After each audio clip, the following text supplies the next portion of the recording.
Let's start. A family is sailing to San Francisco on a ship. Richard, a 9-year-old boy, and Emmeline, a 7-year-old girl, are sailing with Richard's father. Emmeline and Richard are cousins. While Patty Button, the cook of the ship, is away, Richard and Emmeline enter Patty's quarter and find some revealing pictures of women. Patty catches them and punishes them. But suddenly, the ship catches fire, forcing Patty to take the children to a lifeboat. The children are separated from Richard's father, who is escaping in another lifeboat. Everyone manages to sail away from the ship, but because of heavy smoke from the explosion, they get lost.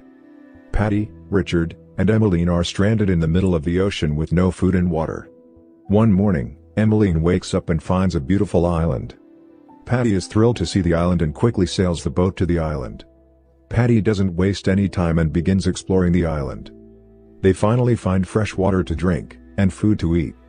After some more exploring, they find a can filled with rum. Meanwhile, Richard finds a human skull with holes in it. Patty feels something is wrong and leaves the place. While they are looking for any other boats, Emmeline puts some berries in her mouth. Patty warns her that the berries are poisonous, and makes her spit them. They decide to take shelter near the shore, hoping to be rescued. Time passes by, and they are still stuck on the island. Patty teaches the children how to catch a fish, build a shed, and many other things. One night, while drinking rum, Patty hears some strange noises coming from the other side of the island. The next morning, Patty goes to inspect the place and finds some meat on a rock. Realizing something is wrong, Patty runs back to the shore.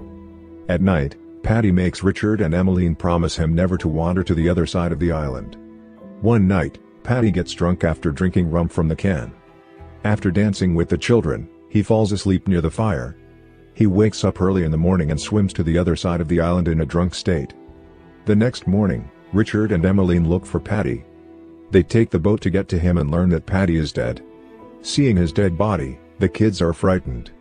Emmeline wants to leave the place, as she doesn't feel right living there anymore. So they put all their belongings on the boat and sail to another island. They follow all the instructions taught by Patty and gather lots of food, build a shed, and try to survive. Time passes by, and they have grown up a lot. After living on the island for years, they have learned to survive, and spend most of their day collecting food. They have built a shed to live in, and have made the island their home. They have grown a lot physically, but mentally, they are still the same Richard and Emmeline who came to the island years ago. They are noticing the physical changes in their bodies, but are unable to understand them. One day while swimming, Emmeline finds blood in the water and immediately calls for Richard. But she learns that the blood was coming out from her body. She is experiencing her period for the first time but isn't aware of it. Richard tries to help her, but Emmeline tells him to leave. Later, Richard asks Emmeline about the bleeding. Emmeline tells him that she doesn't know. Richard wants to check her body for any cut that may have caused the bleeding, but Emmeline doesn't let him come near her. Richard is mad at her for not sharing her secrets with him and leaves. Emmeline is attracted to Richard, and can't stop looking at him. Richard is still upset about Patty's death and wants to know how he died. One night, Richard and Emmeline hear some strange drumming sound coming from the island they left. Richard is also attracted to Emmeline and sees her swimming naked in the sea. One day, Emmeline hears the drumming sound again and goes to check it out. She gets on top of the island to learn where the sound is coming from. Emmeline goes to check out the place, and finds a giant rock sculpture. She sees blood coming out of the sculpture. Scared, she runs back to the shed and tells Richard everything. Emmeline believes that the sculpture is a god, but Richard warns her not to go there again. One night while sleeping, Emmeline gets a dream, where Richard ate the poisonous red berries and is drowning in the water. She wakes up and tells Richard to promise her that he will never leave her. Richard promises her, and they kiss each other. He tries to mate with her, but Emmeline stops him and leaves. Later that night, when Emmeline is sleeping, Richard starts touching her. Emmeline wakes up and tells him to go away. The next morning, when Emmeline tries talking to Richard, he ignores her. Emmeline goes to check on Richard and sees that he is pleasuring himself. Richard is experiencing this unknown feeling that he has never felt before, and he is unable to resist it. Emmeline tries talking to him, but he refuses to talk to her. One day, Richard sees a ship in the ocean and quickly runs back to the shed to light up the signal fire. Emmeline sees the ship but decides not to light the signal fire. Richard is furious at her for not lighting the signal and leaves on a boat that he made himself. But his ship falls apart, and Richard swims back to shore. Emmeline makes fun of him for trying to leave the island, and tells him that the island is their home now. She also tells him that she knows what he has been doing lately with his thing. Richard is mad at her for spying on him and throws a coconut at her. He then makes fun of her body, which angers Emmeline. She throws a coconut that hits Richard's head. Richard slaps her and throws away all her belongings from their house, as Richard built it himself. So Emmeline has to stay by herself and takes shelter in a nearby rock. One day, she goes to put some flowers on the sculpture, thinking that it is a god. While returning, she steps on a poisonous fish. Richard goes to check on her and learns that Emmeline is sick because of the poison. She tells Richard to take her to God. So Richard carries her through the forest to the sculpture. Richard prays to the sculpture for Emmeline's recovery. Sometime later, Emmeline recovers, and Richard expresses his feelings for her. He helps Emmeline get back to the shore, and they start spending time together. One day, they kiss each other, after which they mate. They are finally able to understand their feelings and are happy to be together. They start spending time together and cherish every moment together. Time flies by, and Richard and Emmeline are happy on the island. One day, Emmeline is not feeling well. Later that night, when Richard tries to kiss Emmeline, she stops him. Richard asks her if she loves him anymore, but Emmeline says that it hurts when they do it. She doesn't know why it is happening and says that there is something inside her tummy.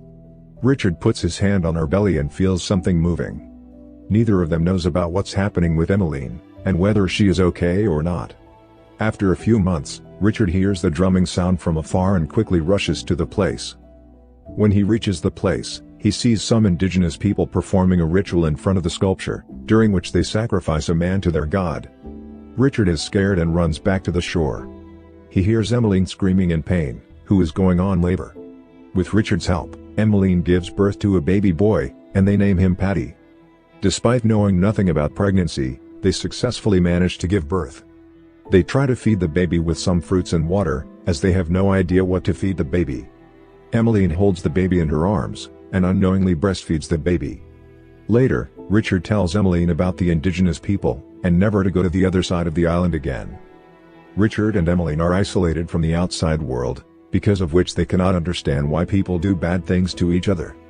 One day, Richard goes back to the island and sees Paddy's skeleton. He tries to learn about the body structure of a human. Richard and Emmeline are happy together and want nothing else in their life. One day, Emmeline teaches the baby to swim.